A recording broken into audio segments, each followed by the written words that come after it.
Why is it that small yeses from your audience can lead to bigger outcomes? Why do people stick to decisions even when they're no longer ideal? Maybe even shown to be wrong. It's all down to one of the most powerful drivers of behavior, which is commitment and consistency.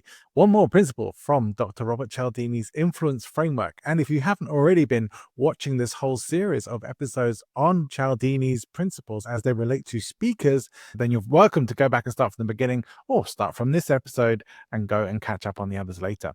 We're diving into how speakers can ethically apply this principle to build trust, reinforce decisions and conversions without using pushy tactics or strong arm manipulation. Now, whether you're speaking on keynotes, webinars, workshops, or whatever it is, this is your secret weapon to helping your audience say yes and mean it. So, what do commitment and consistency really mean? Well, commitment means taking a stance verbally, in writing, or through small actions, making some small dedication or commitment. And consistency then relates to this in the human desire to behave in ways that match our past decisions and our identity. We want to be seen and we want to see ourselves as reliable, as congruent people. And we also want to see that in others as well. So it's important as speakers that we are congruent and reliable as well. And not doing so can damage trust. Cialdini found that people who made small, active, and public commitments were far more likely to follow through. So, as a speaker, you can invite tiny moments of commitment that create deeper buy in. Now, one of the ways that I've seen this, and I mentioned it in an earlier video, was about people being sent to the back of the room to buy these jars. So, jars that they could put money in to help manage their finances. What that sales call was about was training people into rushing toward the back of the room so that they would be in the habit of doing that later on. They'd already made a small commitment to something that was part of a bigger picture. And so it was easier for most to go on and say yes to further learning and development that was going to be offered throughout the program. So, how do you create audience commitment from the stage? Well, this doesn't mean making people chant or sign contracts in the middle of your talk. It's about creating alignment. You want to ask small, relevant questions like who here wants to lead with more confidence? Maybe raise your hand up so that you encourage other people to raise theirs as well. You can even ask, show of hands, who here wants to lead with more confidence? Is anyone going to answer no to that? Probably not. But here's a little speaker trick for you. So as you say, who here wants to lead with more confidence? You raise your hand. Anybody no? No, anybody who's not going to raise their hand no matter what I say? And you might get a laugh, but you'll probably get compliance from most of the people in the audience. It's a small commitment. Encourage a physical action. Raise your hand if this has ever happened to you. Encouraging the physical action can make a huge difference as well. It creates that public commitment or public agreement that people will then want to stay congruent with. You could get people to write something down, like what's one thing you're committing to try this week? Use inclusive language when you speak, like together we're stepping into whatever it is. And when people make small commitments, even privately, they begin seeing themselves as someone who takes action. Your job is to make the next steps easy, consistent, and aligned. Do you want commitment in your offer or your call to action as well? So if your talk leads to a program, a download, or an offer, tie it back to some earlier moments. Now, examples this could be like if you said to your audience, if you write down that you want to communicate more clearly, this workbook will guide you. Now, you already said you want to be a more confident speaker. This is the next step. Don't pressure, but instead affirm the identity that they have taken. Something like, this is for speakers like you who follow through. Do you see what this works by this language is? Okay, it's what we could call manipulation, but there's always going to be manipulation, and it's not necessarily a negative thing. And you may have heard me talk about this before if you've watched other videos. We are always manipulating situations consciously and unconsciously. And really, where it becomes negative is where we're just doing it for our own ends rather than for the benefit of other people. Here's how we can know if we're being ethical with this. Are we doing it for their benefit or solely for us? Now, it's okay if you get some benefit from helping them, but if the primary goal is helping others to get what they want, you can be pretty sure that you're in more ethical territory than you just grabbing loads of money and getting all the sales through and getting exactly what you want. Here's the thing, consistency builds trust in you too. So it's not just what your audience commits to, it's also what you consistently show. This is going to mean checking in on things like, are you aligned with your messaging across your platforms? What about your branding? Do you look the same in different places where you show up? How do you show up on stage and off stage? Some people are vastly different personalities off the stage than they are on it. I've seen this many times, and it does create a lack of congruence. It does create a sense of mistrust that you know that that person has maybe just done a performance because that's not who they are. They have acted the part rather than being that. And that might send up some red flags. In fact, I feel like it should send up some red flags, some alarm bells, as this person might not actually be living what they are teaching or talking about. And if people are not walking their talk, you can be pretty sure that they may be able to talk the talk and they may be able to give an impressive, flashy presentation, but there might be something going on underneath. Now, could you still get value from them? Yeah. Could you still learn from them? Yes. But you may also find that cracks will start to appear at some point. I encourage you, take it as a red flag. It doesn't mean that there is something wrong. It is an indication that there might be. And that's perhaps something that you want to think about, reflect on, investigate further. So how you show up on and off stage is important. And I'll tell you this, the people who I know who show up very similarly off stage to who they are on stage, yeah, they might turn up the dials a bit, the energy gets higher, and they're talking to a large group of people when they're on stage, but they're pretty much the same person on and off. That's definitely a sign of congruence and undoubtedly creates a level of trust that you feel like you can rely on. Our brains like to be able to predict the future. We like predictability. It lightens our cognitive load, and it also helps us to know who we can and can't trust. Now, can these things be used against us? Can they be manipulated? Can they be created artificially? Yes, they can. And this is true of all of Cialdini's principles. There are people who learn these principles so that they can use them to get what they want. However, what research has often shown is that the people who perhaps are very low empathy and have no issue with tricking people or are quite happy to act unethically in these sorts of situations, they find a way to figure this stuff out by themselves through trial and error of what works when you're trying to trick people and get what you want. So a lot of the time they're not actively going out and looking to learn from someone like Robert Cialdini. They are doing the trial and error method of testing this out on people and seeing what works and what doesn't, and generally finding that these principles do work. We are learning them from an ethical viewpoint. As always, with everything I teach here, and encourage it to be used within an ethical framework.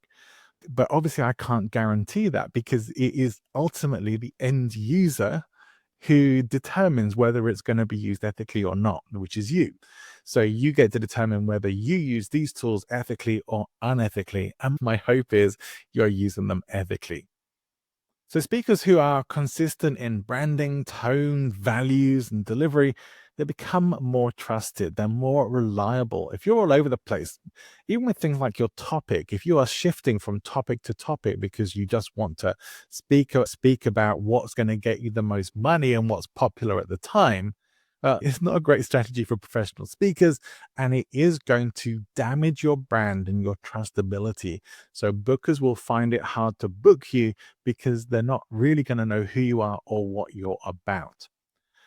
Now, sometimes when people worry about their credibility, this is where the commitment and consistency part can really come into play, because if you are passionate and committed to your topic and you're constantly learning more about it and developing within that, you don't have to be the person with a doctorate and all the qualifications and knowledge about that, but you have a passion and a knowledge and a real dedication to your topic, that is going to give you a level of credibility in itself. Let's sum this up. Predictability creates comfort and credibility. Let's take a look as we do each video at some of the unethical ways of using this and some of the perhaps mistakes or misuses that you would hopefully want to avoid.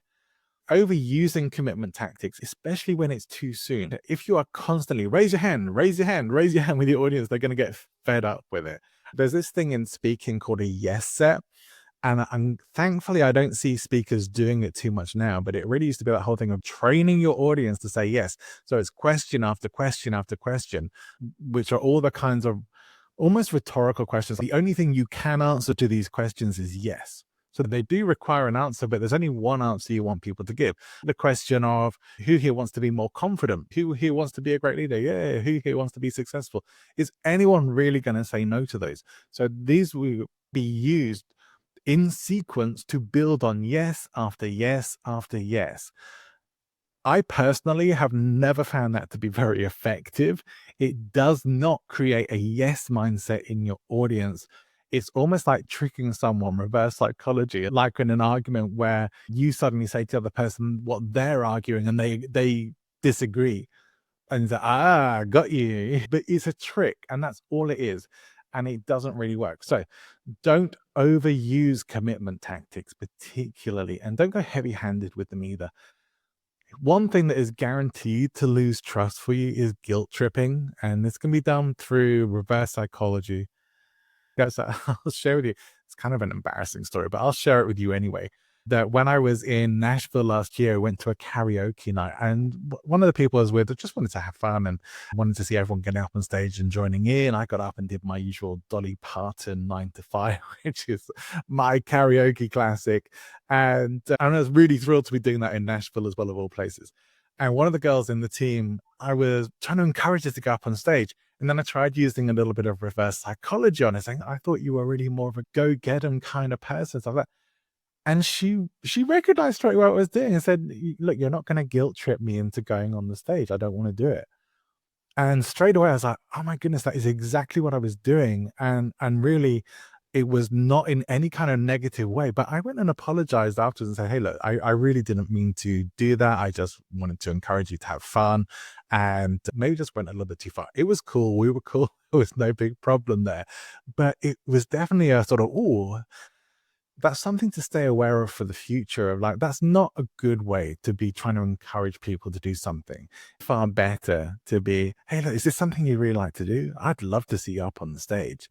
And say, oh no, I don't really want to do it. Or yeah, I'd love to do it, but I'm a bit scared. Look, I'm here to support you. What can I say that's going to get you up on the stage? I think that's much more valuable. Like, can you imagine yourself up there? What song would you sing? You know, you can do a lot more encouragement. But guilt tripping, no, no, no. Stay well away from it.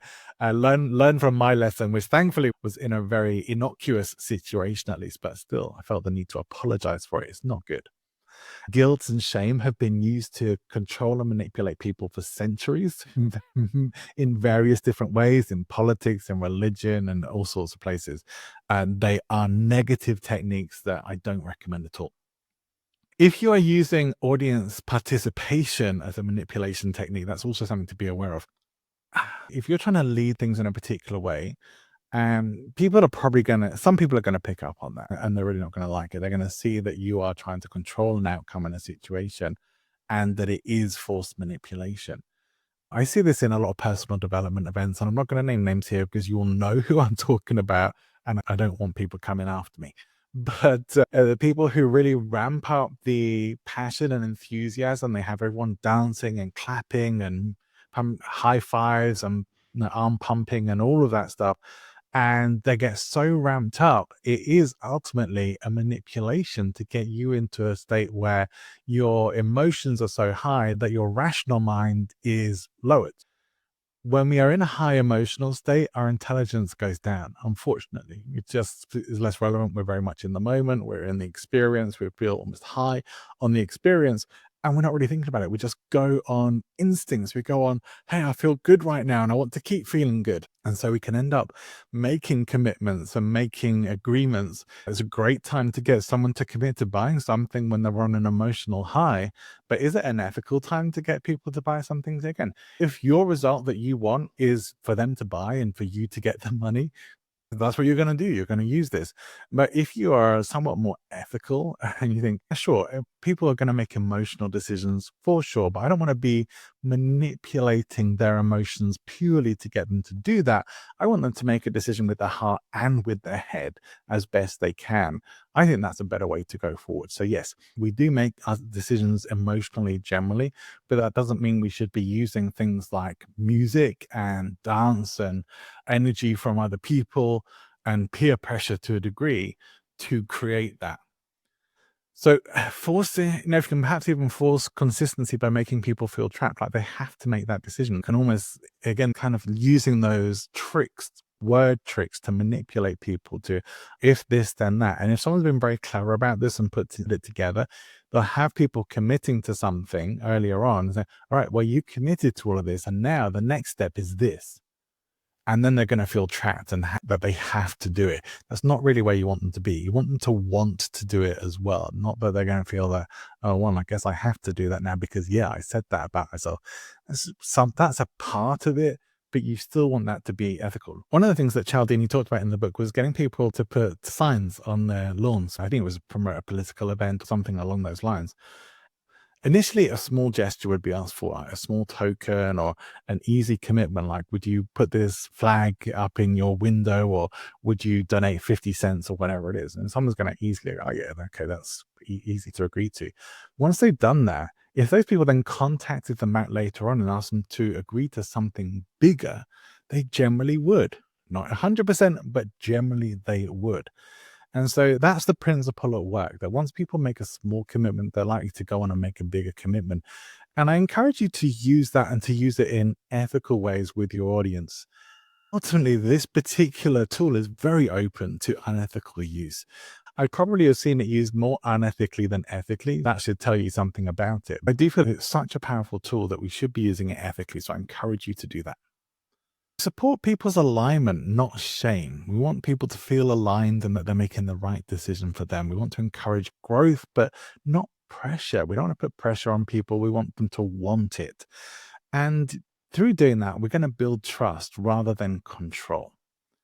As we think about this and think about how you might be wanting to use some of this in your own speaking, especially if you are doing things like workshops or if you're selling from the stage and you particularly want people to take action on what you're teaching and talking about, commitment and consistency is about more than persuasion. It's really about helping people to become who they want to be. And that then helps you to be a speaker that they trust, a trusted guide. So if you want to be remembered, be consistent. You want to be booked again, help audiences to commit to what they want. And if you got value from this episode, well, subscribe, share it with a fellow speaker, and check the description for more influence resources. But until the next episode in this series, before we move on to some other areas, stay present, stay consistent, and stay influential.